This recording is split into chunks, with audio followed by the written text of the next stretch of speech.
মৰমৰ ছাত্ৰ ছাত্ৰীসকল, আমি আজি এটা নতুন পাঠৰ আলোচনা কৰিম। পাঠটো সম্পৰ্কে আমি নৱমমান শ্ৰেণীত আলোচনা কৰি থোৱা আছে। যেটা আমি নৱমমান শ্ৰেণীত আলোচনা কৰিছিলোঁ, গতিকে নৱমমান শ্ৰেণীৰ যিখিনি আমি পাইছিলোঁ সেই কথাখিনি নিশ্চয় আমাৰ মনত আছে। সেই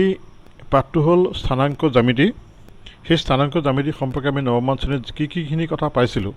সেই কথাখিনি এবাৰ আমি আলোচনা কৰি চাওঁ। তাৰপিছতে আমি আজিৰ এই পাঠটোলৈ আগবাঢ়িম। নৱমমান শ্ৰেণীত আমি পাইছিলোঁ যে আমি এই স্থানাংক জ্যামিতি অধ্যায়টোত অনুভূমিকভাৱে কিছুমান ৰেখা আমি লৈছিলোঁ, আৰু অনুভূমিকভাৱে ৰেখাবিলাকক আমি এক্স অক্ষ কৰিছিলোঁ, আৰু উলম্বভাৱে লোৱা ৰেখাবিলাকক আমি ৱাই অক্ষ কৰিছিলোঁ, আৰু দুইডাল অক্ষ ৰেখাই এটা বিন্দুত কাটিছিলে। সেই বিন্দুটোক মূল বিন্দু হিচাপে আমি কৈছিলোঁ, সেইটোক আমি অ' বুলি কৈছিলোঁ। ইয়াত এক্স ডেছ অ' এক্স হ'ল এক্স অক্ষ অৰ্থাৎ, আৰু ৱাই অ' ৱাই ডেছ হ'ল ৱাই অক্ষ, আৰু এই অক্ষৰেখা দুডালে কটাৰ ফলত চাৰিটা চুক উৎপন্ন হৈছিলে। আমি এক্স অক্ষক ভুজ হিচাপে আৰু ৱাই অক্ষক কুটি হিচাপে কৈছিলোঁ। এতিয়া চাৰিটা চুক যি উৎপন্ন হৈছিলে, সেই চাৰিটা চুকত সিহঁতৰ যিটো ধনাত্মক বা ঋণাত্মক মান সেইবিলাক কেনেকুৱা হ'ব আমি নৱমমান শ্ৰেণীত আলোচনা কৰিছিলোঁ। নৱমমান শ্ৰেণীত যিটো ভাবিছিলোঁ যে এক নম্বৰ চুকটোত এক্সৰ মান ধনাত্মক আৰু ৱাই মান ধনাত্মক হ'লে এক নম্বৰ চুকটোত আমি ধৰিছিলোঁ। 2 নম্বৰত আছিলে এক্সৰ মান ঋণাত্মক, ৱাই মান যদি ধনাত্মক হয় তেতিয়াহ'লে আমি 2 নম্বৰ চুক লৈছিলোঁ। আৰু 3 নম্বৰ চুকৰ ক্ষেত্ৰত যদি এক্সৰ মানো ঋণাত্মক ৱাই মানো ঋণাত্মক, তেনে ক্ষেত্ৰত আমি 3 নম্বৰ চুকত তাৰ বিন্দু উপস্থাপন কৰিছিলোঁ। আৰু 4 নম্বৰ চুকটোত যদি এক্সৰ মান ধনাত্মক আৰু ৱাই মান ঋণাত্মক হয় তেতিয়াহ'লে আমি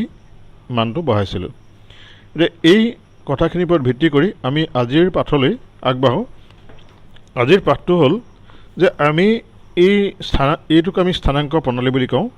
এই স্থানাংক প্ৰণালী অৰ্থাৎ স্থানৰ কোনো এটা অংকৰ স্থানৰ মান ক'ত আছে, তাৰ স্থান ক'ত, কোনটো নম্বৰ চুকত, সেই কথাটো আমি গম পাওঁ। গতিকে স্থান আৰু মান এই দুয়োটা নিৰ্ভৰ কৰি স্থানাংক জ্যামিতি হয়। মান মানে সাংখ্যিক মান, আৰু স্থান মানে তাৰ ক'ত স্থান হ'ব। ইয়াত আমি বিশেষকৈ স্থানাংক জ্যামিতিত এক্স ডেছ অ' ৱাই ডেছ এক্স ৱাই, আমি এই ধনাত্মক চুকটোৰ বিষয়ে ইয়াত আলোচনা কৰিম। ইয়াত যিকোনো বিন্দু উপস্থাপন কৰিম, আৰু সেই বিন্দুবিলাকক আমি নামাকৰণ কৰিব পাৰিম বা সিহঁতৰ স্থান নিৰ্ণয় কৰিব পাৰিম। এতিয়া আমি ইয়াত স্থানাংক জ্যামিতি গ্ৰাফডাল যেনিবা আমি মনতে এনেকৈ বনাই ল'লোঁ। তোমালোকে পৰীক্ষাত বা বহীত কওঁতে এনেকৈ বনাই ল'ব নালাগে, যিহেতু গ্ৰাফ পেপাৰ তোমালোকক দিব মজুত। এতিয়া আমাৰ গ্ৰাফ পেপাৰ নাই কাৰণে এনেকৈ বনাই দিছোঁ। এতিয়া আমি এইটো যদি 0 হয়, এইটো মূল বিন্দুত আমি 0 0 কৰিলোঁ। এইটো 1 হ'ল, 2 3 4 5, আৰু ওপৰ ফালে আমি তেনেকৈ 1 2 3 4 5। আমি প্ৰথম চুকটোৰ বিষয়ে প্ৰথম আলোচনা কৰোঁ। গোটেইকেইটা চুকত আমি মানটো বহাব লাগিব, কিন্তু প্ৰথমকেইটা চুকত আমি প্ৰথম চাই লওঁ। প্ৰথমটো চুকত যে ইয়াত এটা বিন্দু, এইখিনিত এটা বিন্দু আছে। ধৰা আমি বিন্দুটোক আমি এ বুলি কৈছোঁ। এই বিন্দুটোৰ স্থান কিমান হ'ব বা তাৰ মান কিমান হ'ব, আমি তাক এই গ্ৰাফ পেপাৰ বা গ্ৰাফ কাগজত ব্যৱহাৰ কৰি উলিয়াব পাৰিম। কিন্তু এই বিন্দুটোৰ অৱস্থান যদি আমি এক্স অক্ষত চাওঁ, তেতিয়াহ'লে এইটো 1 2 3 অৰ্থাৎ 3 পোনে পোনে আছে। আৰু ৱাই অক্ষত যদি চাওঁ, ওপৰফালে বা তলফালে কিমান আছে, 1 2 3 4। গতিকে এই বিন্দুটোত মান হ'ব, এক্সৰ মান হ'ল 3 আৰু ৱাই মান হ'ল 4। গতিকে এই বিন্দুটোৰ স্থানাংক হ'ব 3 4। এনেকৈ আমি বিন্দুবিলাকক উপস্থাপন কৰিছিলোঁ নৱমমান শ্ৰেণীত। এতিয়া এই বিন্দুটো আছে ইয়াতে যেনিবা, এতিয়া ইয়াতে যদি এই বিন্দুটোলৈ যে অ' বিন্দুৰ পৰা দূৰত্ব কিমান, যে অ' বিন্দুৰ পৰা বা মূল বিন্দুৰ পৰা ইয়াৰ দূৰত্ব কিমান, মানে অ' এ মান কিমান উলিয়াব লাগে। তেনে ক্ষেত্ৰত আমি এই বিন্দুৰ পৰা ইয়াত এটা লম্ব টানিলোঁ, লম্বটোত এটা সমকোণী ত্ৰিভুজ উৎপন্ন হ'ল। গতিকে সমকোণী ত্ৰিভুজ উৎপন্ন হৈ আমি পাইথাগোৰাছৰ সূত্ৰ ব্যৱহাৰ কৰি অ এৰ মান নিশ্চয় উলিয়াব পাৰিম গতিকে ইয়াত এই বিন্দু এ যদি যিকোনো এটা বিন্দু হয় তেতিয়া এই বিন্দুটোৰ দূৰত্ব যদি 3 4 হয় তেতিয়াহ'লে আমি এই বিন্দু অ'ৰ পৰা এই বিন্দুটোৰ দূৰত্ব কেনেকৈ উলিয়াম এই পাইথাগোৰাছৰ সূত্ৰ যদি ব্যৱহাৰ কৰোঁ আমি অ এ বি যদি এই বি বিন্দুটো ল'লোঁ তেতিয়াহ'লে ত্ৰিভুজ অ এ বিত পাইথাগোৰাছৰ সূত্ৰ মতে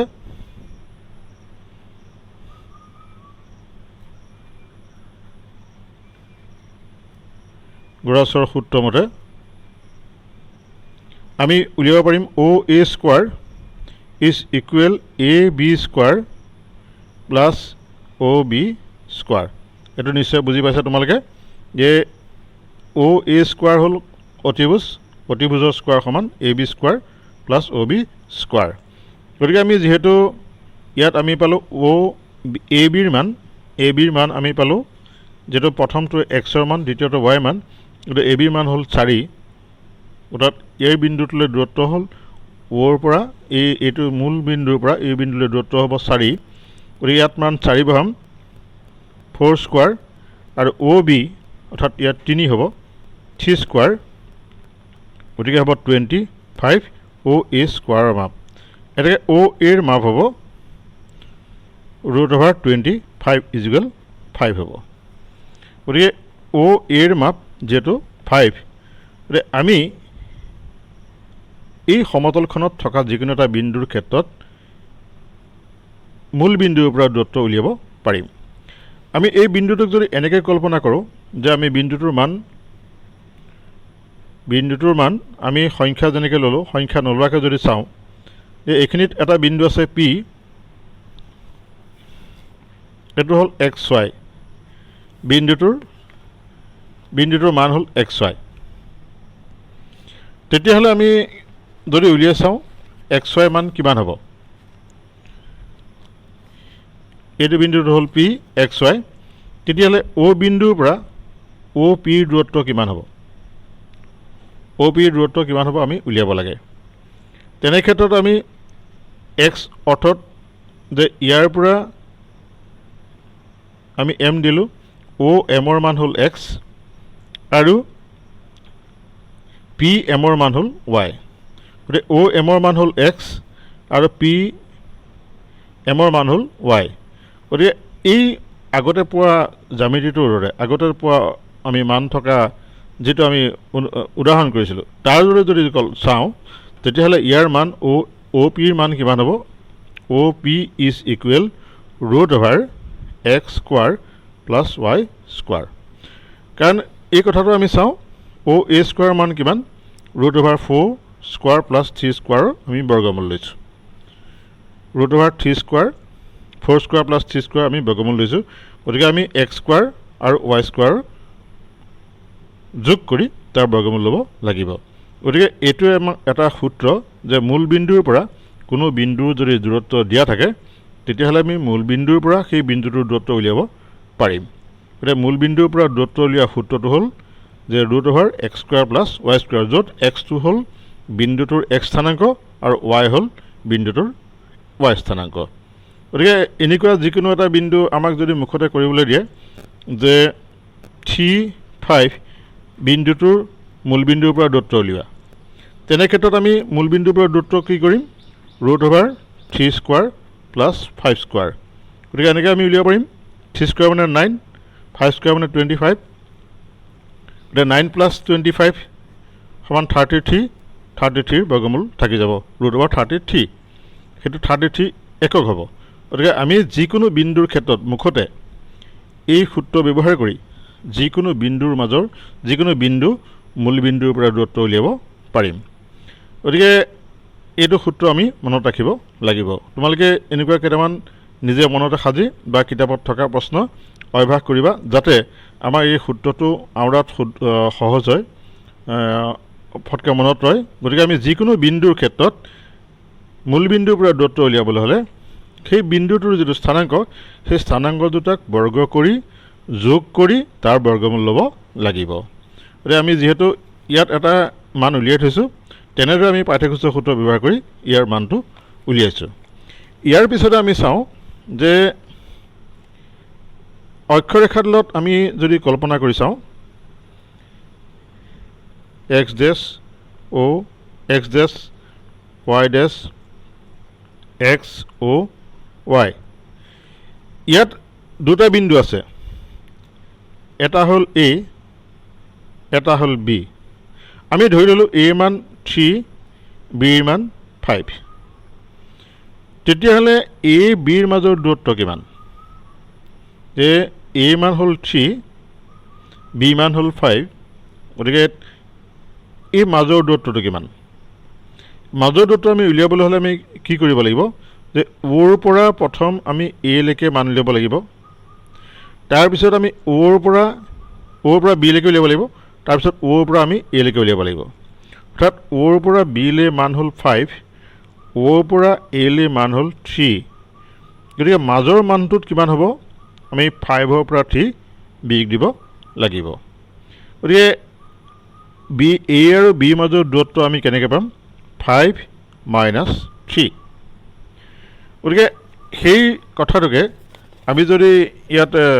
গ্ৰাফ কাগজত ব্যৱহাৰ কৰোঁ স্থানাংক জ্যামিতি প্ৰণালীত যদি ব্যৱহাৰ কৰোঁ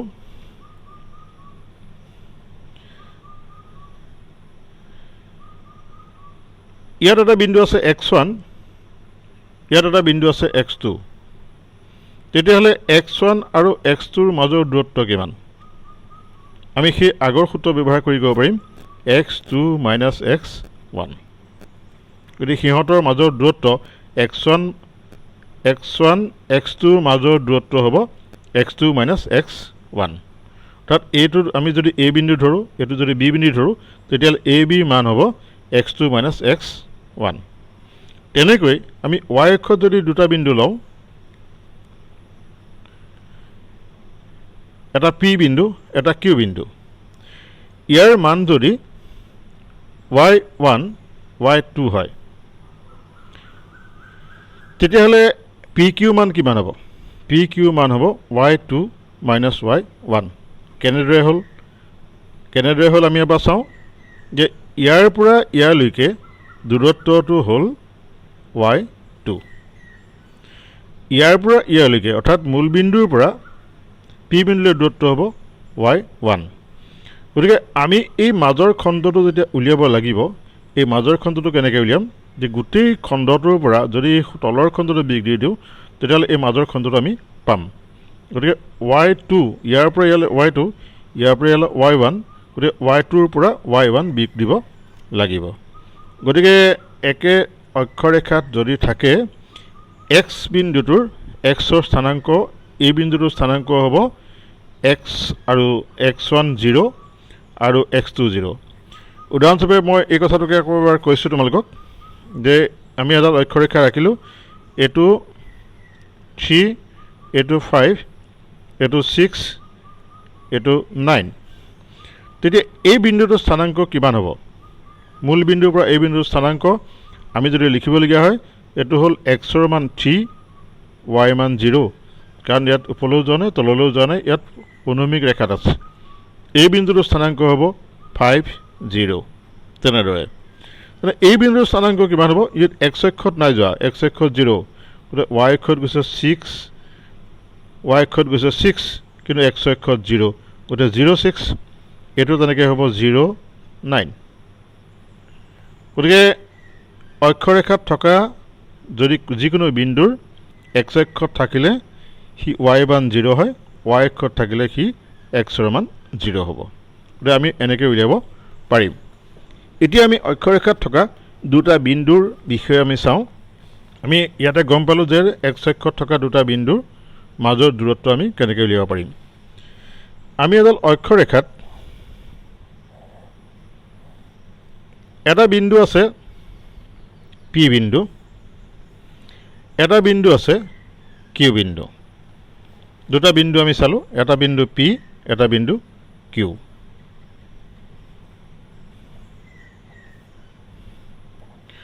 p বিন্দুটোৰ স্থানাংক ইয়াৰ স্থানাংক যেনিবা দি থোৱা আছিলে 3 5 আৰু ইয়াৰ স্থানাংক দি থোৱা আছে 5 7 বেনিকুটাৰ স্থানাংক দি থোৱা আছে তেতিয়াহ'লে এই পি কিউৰ মাজৰ দূৰত্বটো আমি কেনেকৈ উলিয়াম যিহেতু আমি মূল বিন্দুৰ পৰা থাকিলে আগতে উলিয়াইছিলোঁ কিন্তু তেতিয়া আমি সমকোণী ত্ৰিভুজৰ পাইথাগোৰাছৰ সূত্ৰ ব্যৱহাৰ কৰিব পাৰিছিলোঁ ইয়াত আমি পাইথাগোৰাছৰ সূত্ৰ ব্যৱহাৰ কৰিব পাৰিম নে নোৱাৰিম এইটো আমি পৰীক্ষা কৰি চাওঁ ইয়াত নিশ্চয় আমি পাইথাগোৰাছৰ সূত্ৰ ব্যৱহাৰ কৰিব পাৰিম কিন্তু তাক আমি প্ৰথম পাইথাগোৰাছৰ সূত্ৰ ব্যৱহাৰ কৰিব পৰাকৈ উপযুক্ত কৰি ল'ব লাগিব তাৰ বাবে আমি পি বিন্দুৰ পৰা এই অক্ষৰেখাডালত এডাল লম্ব টানিলোঁ পি এম আৰু কিউ বিন্দুৰ পৰা এডাল লম্ব টানিলোঁ যাৰ হ'ল পি এন তাত পি বিন্দুৰ পৰা এডাল লম্ব টানিলোঁ কিউ বিন্দুৰ পৰা এডাল লম্ব টানিলোঁ পি এম আৰু কিউ এন আমি লম্ব টানিলোঁ এই লম্ব টনাৰ অৰ্থ হ'ল যে আমি অ'ৰ পৰা এমৰ দূৰত্ব জানিম অ'ৰ পৰা এমৰ দূৰত্ব মানে আমি অ'ৰ পৰা এই পি পজিশ্যনত থকা বিন্দুটো আমি দূৰত্ব জানিম যিহেতু অ'ৰ পৰা এমৰ দূৰত্ব হ'ল 3 আৰু অ'ৰ পৰা এনৰ দূৰত্ব হ'ল 5 অ'ৰ পৰা এমৰ দূৰত্ব হ'ল 3 আৰু অ'ৰ পৰা এনৰ দূৰত্ব হ'ল 5 কাৰণ প্ৰথম এক্সৰ মান তাৰপিছত তাৰ পিছৰটো এক্সৰ মান হ'ল 5 এতিয়া ইয়াত যেহেতু আমি পাইথাগোৰাছৰ সূত্ৰ ব্যৱহাৰ কৰিব হোৱা নাই গতিকে ইয়াত আৰু এডাল আমি লম্ব টানিলোঁ সেই লম্বডাল হ'ল পি বিন্দুৱেদি কিউ এনৰ ওপৰত আমি এডাল লম্ব টানিলোঁ আৰ এতিয়া ইয়াত সমকোণী ত্ৰিভুজ এটা উৎপন্ন হ'ল P Q P R Q এই সমকোণী ত্ৰিভুজত আমি পাইথাগোৰাছৰ সূত্ৰ ব্যৱহাৰ কৰিব পাৰিম কিন্তু পাইথাগোৰাছৰ সূত্ৰ ব্যৱহাৰ কৰিবলৈ আমি আৰ কিউ মান জানিব লাগিব যেহেতু পি কিউ মান আমি নাজানো পি কিউ মান উলিয়াব লাগে কিন্তু পি আৰৰ মান আমি জানো পি আৰৰ মান আমি সূত্ৰ ব্যৱহাৰ কৰি উলিয়াব পাৰিম তেনেকৈ কিউ আৰৰ মানো আমি এই সূত্ৰ ব্যৱহাৰ কৰি আগতে পোৱা সূত্ৰটো ব্যৱহাৰ কৰি এই সূত্ৰটো ব্যৱহাৰ কৰি আমি উলিয়াব পাৰিম যে আমি যদি ইয়াৰ মান উলিয়াবলৈ চাওঁ তেতিয়াহ'লে আমি প্ৰথম এই ত্ৰিভুজটোৰ যদি আমি পি কিউৰ মান উলিয়াবলৈ চাওঁ তেতিয়াহ'লে আমি জানিব লাগিব পি আৰৰ মান আৰু কিউ আৰৰ মান আমি জানিব লাগিব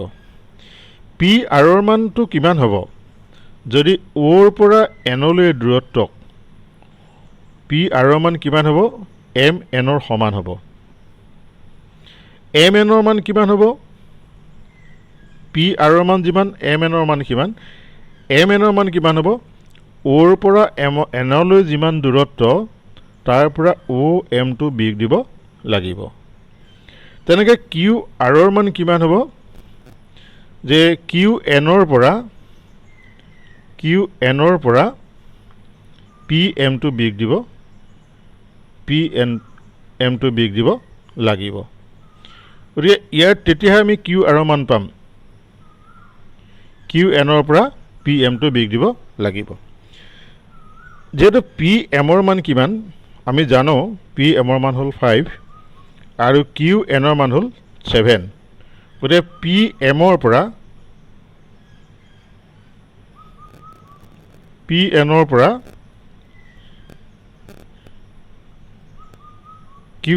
কিউ এনৰ পৰা পি এনটো বিয়োগ দিব লাগিব গতিকে কিউ এনৰ মানটো আমি যিহেতু জানো 7 আৰু পি এমৰ মানটো হ'ব 5 গতিকে তাৰ মানটো হ'ব 2 আৰু ইয়াৰ ক্ষেত্ৰত আমি জানো যে অ' এনৰ মানটো হ'ব 7 আৰু অ' এনৰ 5 আৰু অ' এমৰ মানটো হ'ল 3 গতিকে তাৰ মানটো হ'ব 2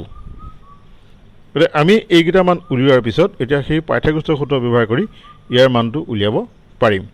অৰ্থাৎ পি কিউ মান কিমান হ'ব তেতিয়াহ'লে P Q is equal √over P R square plus Q R square গতিকে আমি পি আৰ স্কোৱাৰ আৰু কিউ আৰ স্কোৱাৰ যদি মানটো বহাই দিওঁ পি আৰৰ মানটো পালোঁ আমি 2 স্কোৱাৰ কিউ আৰৰ মানটো 2 স্কোৱাৰ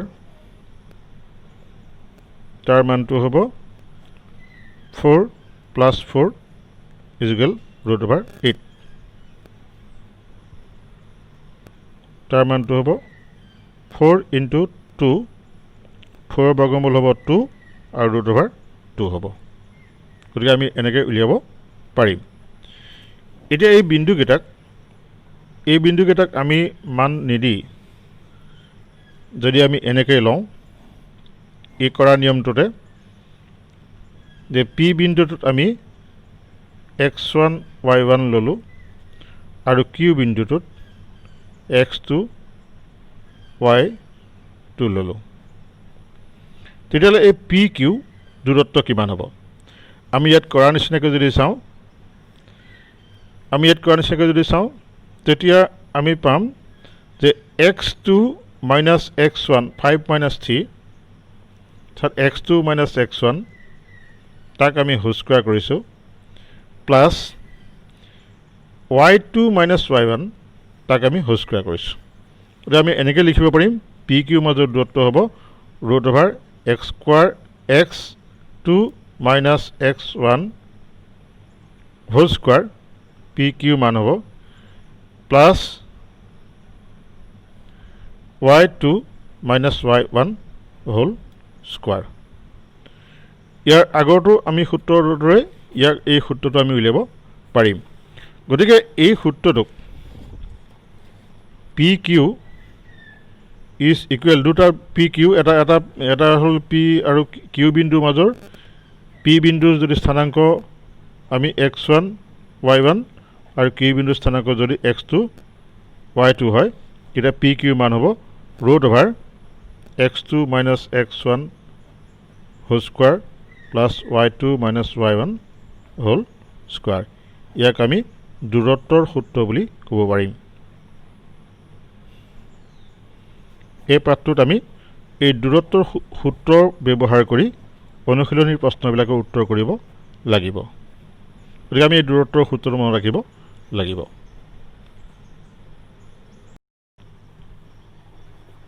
গতিকে আমি ইয়াত মুঠতে দুটা সূত্ৰ পালোঁ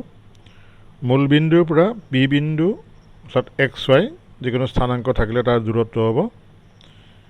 root over X square plus Y square আৰু দ্বিতীয়তে পালোঁ যে পি আৰু কিউ দুটা বিন্দুৰ মাজৰ দূৰত্ব যদি উলিয়াবলগীয়া হয় যদি পি বিন্দুৰ স্থানাংক x1 y1 কিউ বিন্দুৰ স্থানাংক x2 y2 তেনে ক্ষেত্ৰত পি কিউৰ মান হ'ব x2 minus x1 whole square plus y2 minus y2 y1 whole square অৰ্থাৎ এক্স ৱাইৰ স্থানাংক কিউৰ স্থানাংকৰ পৰা এক্সৰ স্থানাংকৰ পৰা পিৰ এক্সৰ স্থানাংক বিয়োগ কৰি তাৰ বৰ্গ আৰু ৱাই স্থানাংক তেনেকৈ বিয়োগ কৰি বৰ্গ কৰিব লাগিব আৰু তাৰ বৰ্গমূল ল'ব লাগিব যে আমি এনেদৰে সূত্ৰৰ সহায়ত উলিয়াব পাৰিম এতিয়া আমি যদি চাওঁ আৰু এটা কথা আলোচনা কৰোঁ যে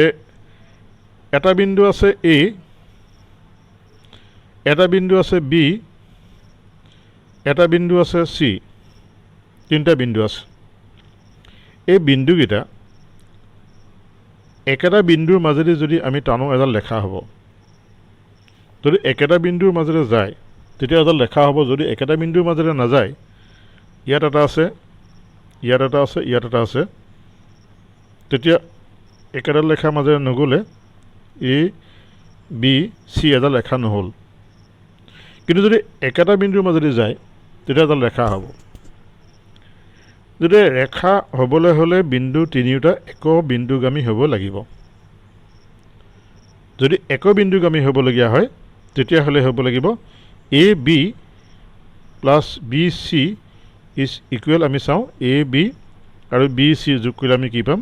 এক বিন্দুগামী হ'লে এ চি পাম গতিকে আমি দুটা বিন্দুৰ মাজত তিনিটা বিন্দু এক বিন্দুগামী হয়নে নহয় আমি এনেকৈ পৰীক্ষা কৰি চাব পাৰিম অৰ্থাৎ বিন্দুকেইটা আমি এৰ পৰা বি দূৰত্ব লিখিম যিহেতু আমি দুটা বিন্দুৰ দূৰত্ব আগৰ সূত্ৰত পাই আহিছোঁ দুটা বিন্দুৰ মাজৰ দূৰত্ব উলিয়াব পাৰিম গতিকে এ বি আৰু বি চি আৰু এ চি এইটো যদি সমান হয় A B plus B C equal A C হয় তেতিয়াহ'লে সি এক বিন্দুগামী হ'ব অন্যথা সি এক বিন্দুগামী নহ'ব এইটো ক্ষেত্ৰত আমি A B plus B C equal A C কিন্তু নহয় A B plus B C is not equal A C এনেকুৱা ক্ষেত্ৰত কিন্তু এইটো ক্ষেত্ৰত A B plus B C equal A C হ'ব গতিকে এইটো এক বিন্দুগামী নহয় এইটোত এক বিন্দুগামী হয় গতিকে আমি এটা সিদ্ধান্ত পালোঁ যে এক বিন্দুগামী হ'লে তিনিটা বিন্দু এক বিন্দুগামী হ'লে ইয়াতে লিখিম তিনিটা বিন্দু এ বি সি এক বিন্দুগামী হ'লে এইটো চৰ্ত হ'ব লাগিব A B plus B C equal A C হ'ব লাগিব। দ্বিতীয়তে এই অনুশীলনীটোত বা এই উদাহৰণটোত আমাক কিছুমান প্ৰশ্ন হয়, যে প্ৰশ্নবিলাক হ'ল যে কোনোবা সামান্তৰিক হয়নে নহয়, কোনোবা ৰম্বাছ হয়নে নহয়, বিন্দু চাৰিটা দিলে এই বিন্দু চাৰিটা সমান্তৰিক হয়নে নহয়, বা বিন্দু চাৰিটা ৰম্বাছ হয়নে নহয়, বা বিন্দুকেইটা আয়ত হয়নে নহয় পৰীক্ষা কৰিবলৈ দিলে। তেনে ক্ষেত্ৰত আমি কেনেকৈ পৰীক্ষা কৰিম? বিন্দুবিলাক চতুৰ্ভুজ হ'ব পাৰে, চাৰিটা বিন্দু থাকিব পাৰে, সেই চতুৰ্ভুজবিলাক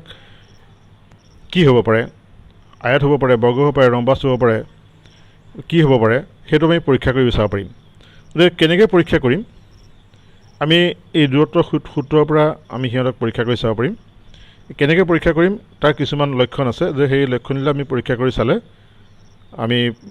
দেখুৱাব পাৰিম যে সিহঁত বৰ্গ বা ৰম্বাছ বা সিহঁত আয়ত। গতিকে আমি প্ৰথমটো চাওঁ, যদি বৰ্গ হ'বলগীয়া হয়, বৰ্গ যদি হ'বলগীয়া হয় তেতিয়াহ'লে তাৰ বাহু চাৰিওটা সমান জোখৰ হ'ব লাগিব। এইটো আমি পৰীক্ষা কৰি চাম, অৰ্থাৎ বাহু চাৰিটাৰ মাজৰ দূৰত্ব উলিয়াই চাম, গোটেইকেইটা বিন্দুৰ মাজৰ দূৰত্ব উলিয়াই চাম, তেতিয়া আমি বাহুকেইটা পাম। আৰু লগতে তাৰ কৰ্ণ দুডাল সমান হ'ব লাগিব। অৰ্থাৎ যদি আমি এটা বৰ্গ যদি বিবেচনা কৰোঁ, বৰ্গ এটা যদি বিবেচনা কৰোঁ এ বি চি ডি,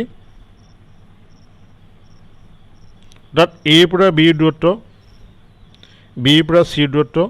চিৰ পৰা ডিৰ দূৰত্ব, ডিৰ পৰা এৰ দূৰত্ব সমান হ'ব। আৰু লগতে এ চি আৰু বি ডি এৰ পৰা চিৰ দূৰত্ব আৰু বিৰ পৰা ডিৰ দূৰত্ব সমান হ'ব লাগিব। গতিকে আমি এইটো পৰীক্ষা কৰি চাম বৰ্গৰ ক্ষেত্ৰত, যে বৰ্গ হয়নে নহয় আমি এনেকৈ পৰীক্ষা কৰি চাব পাৰিম। 2 নম্বৰতে যদি আয়তৰ পৰীক্ষা কৰোঁ, আয়তত কৰিলে আমি যে বিপৰীত বাহুবিলাক সমান হ'ব লাগিব, বিপৰীত বাহু সমান হ'ব লাগিব আৰু কৰ্ণৰ ডাল সমান হ'ব লাগিব। অৰ্থাৎ যদি ইয়াক আমি আয়ত হিচাপে কল্পনা কৰোঁ, এ বিৰ দূৰত্ব চি ডিৰ দূৰত্বৰ লগত সমান হ'ব লাগিব, এ ডিৰ দূৰত্ব বি চিৰ বিন্দুৰ মাজৰ দূৰত্ব সমান হ'ব লাগিব, আৰু লগতে এ চি আৰু বি ডি হ'ব লাগিব। ইয়াত গোটেইকেইটা চৰ্ত যদি নহয় আমি এইটো পৰীক্ষা কৰি চাম, যে পৰীক্ষা কৰি চোৱাৰ পিছতে আমি ক'ব পাৰিম যে সিহঁত বৰ্গ নে আয়ত নে ৰম্বাছ। আৰু ৰম্বাছৰ ক্ষেত্ৰত যদি ৰম্বাছ পৰীক্ষা কৰিবলৈ আহে তেতিয়াহ'লে বাহু চাৰিটা সমান হ'ব লাগিব, বাহু চাৰিটা সমান হ'ব লাগিব, কিন্তু ইয়াত কৰ্ণৰ ডাল সমান নহ'ব, কৰ্ণ দুডাল সমান নহ'ব। অৰ্থাৎ বৰ্গ আৰু যদি ৰম্বাছৰ মাজত আমাৰ প্ৰাজুল হয়, যে প্ৰথমতে আমি চিত্ৰ এটা পৰীক্ষা কৰি চালোঁ, বাহু চাৰিটা সমান, তাক আমি চিধা চিধি বৰ্গ বুলি কৈ দিব নোৱাৰিম, বা আমি তাক চিধা চিধি ৰম্বাছ বুলি কৈ দিব নোৱাৰিম। যে বাহু চাৰিটা সমান হোৱাৰ পিছতো আমি কিন্তু কৰ্ণকেইডালৰ কথা চাব লাগিব। আকৌ কৰ্ণকেইডাল সমান হৈ গ'লে আমি চিধা চিধি তাক বৰ্গ বা আয়ত নাম দিব নোৱাৰিম, কাৰণ তাৰ বাহুবিলাক আমি পৰীক্ষা কৰি বিন্দুবিলাকৰ মাজৰ দূৰত্বটো উলিয়াই চাব লাগিব। গতিকে এনেকুৱা পৰীক্ষাৰ সহায়ত যদি আমাক প্ৰশ্ন আহে যে চাৰিটা বিন্দু দিলে সেই বিন্দুকেইটা এটা বৰ্গ বাহু নিৰ্দেশ কৰিবনে, বা এটা আয়তৰ বাহু নিৰ্দেশ কৰিবনে, বা এটা ৰম্বাছৰ বাহু নিৰ্দেশ কৰিবনে, আমি পৰীক্ষা কৰি চাবলৈ হ'লে এনেদৰে আমি পৰীক্ষা কৰি চাব পাৰিম। গতিকে এইখিনি কথা মনত ৰাখি আমি পিছৰ এই চেপ্টাৰটোত দূৰত্বৰ যিটো সূত্ৰ, এই সূত্ৰটোত আমি ব্যৱহাৰ কৰিব লাগিব। প্ৰথম কথা হ'ল মূল বিন্দুৰ পৰা যিকোনো এটা বিন্দুৰ দূৰত্ব মনত ৰাখিব লাগিব, যে যিটো স্থানাংক আছে স্থানাংকৰ বৰ্গৰ যোগফলৰ বৰ্গমূল। আৰু দ্বিতীয়তে আমি দুটা বিন্দুৰ মাজৰ দূৰত্ব উলিয়াবলৈ হ'লে এই দূৰত্বৰ সূত্ৰটো, আমি এতিয়া দূৰত্বৰ সূত্ৰ বুলি কৈছোঁ, এই দূৰত্বৰ সূত্ৰটো ব্যৱহাৰ কৰিব লাগিব। আৰু এই দূৰত্বৰ সূত্ৰটো যিহেতু আমাৰ এই পৰীক্ষাবিলাকতো লাগিব, এইবিলাক দুটা বিন্দু, যিকোনো দুটা বিন্দুৰ মাজৰ দূৰত্ব উলিয়াবলগীয়া হয়, গতিকে ইয়াতো আমাক লাগিব। গতিকে ইয়াৰ পিছৰ পাছত আমি ইয়াৰ অনুশীলনীৰ প্ৰশ্নসমূহৰ উত্তৰ কৰিম। 7.1 গতিকে আমি 7 পইণ্ট ইয়াৰ পিছৰ পাঠত আলোচনা কৰিম।